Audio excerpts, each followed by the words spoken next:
Nice.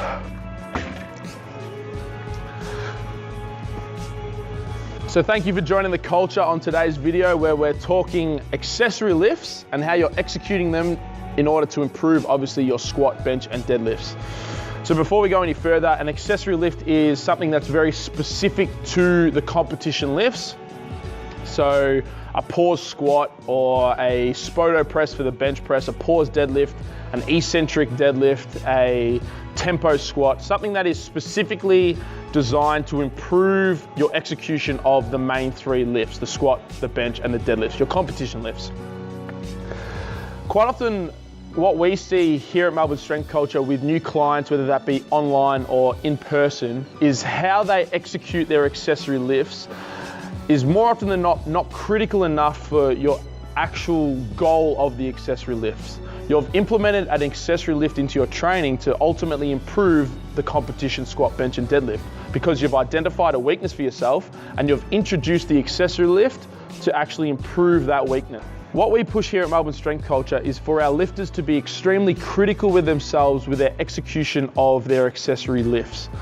We as your coaches, or you as your own coach, if you're following us here, have implemented an accessory lift in order to improve a weakness that you've identified in your training. So the accessory lift must maximize the efficiency through that weakness. An example for this would be like a pause deadlift. And you're introducing a pause deadlift in order to improve your tightness and position off the floor and maintaining a stronger position throughout the entire lift. A pause deadlift can be a fantastic accessory movement for your deadlift if this is your weakness, if you lose tension and tightness. However, if you're implementing your pause deadlift and you go to break the floor and you've already been pulled out of position slightly, and then in the hole as you're holding for that 2 count, again, you're starting to lose that brace into the belt, and then as you press again through the second portion of the lift, you lose more positioning. Has this accessory lift actually improved your main lift? Has it improved the weakness that you've identified? Most likely not. You've just fed into the weakness by losing your position and your tightness more so in the deadlift. So you're doing more in the pause deadlift, sorry. So you're doing more shitty reps. So you're probably not going to get to where you want to be. However, if you went into your pause deadlift thinking critical about your execution of the lift and not letting yourself lose your tightness and not letting yourself lose your position either into the pause or after the pause, you're more than likely going to be helping that efficiency in your main competition lift because you're being critical with yourself.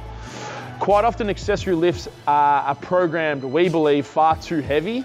They don't need to be that heavy. It doesn't need to be extremely taxing on your entire system. Accessory lifts are there to improve a weakness. So you need to be critical with your execution so that your weakness becomes a strength. Hopefully we've happened to help you out here with this video on accessory lifts. If you have any comments, please leave them in the comment section below. You can find us through the links in the description. Please like, subscribe, and share this video if we've helped you out. As always, happy lifting and welcome to the culture.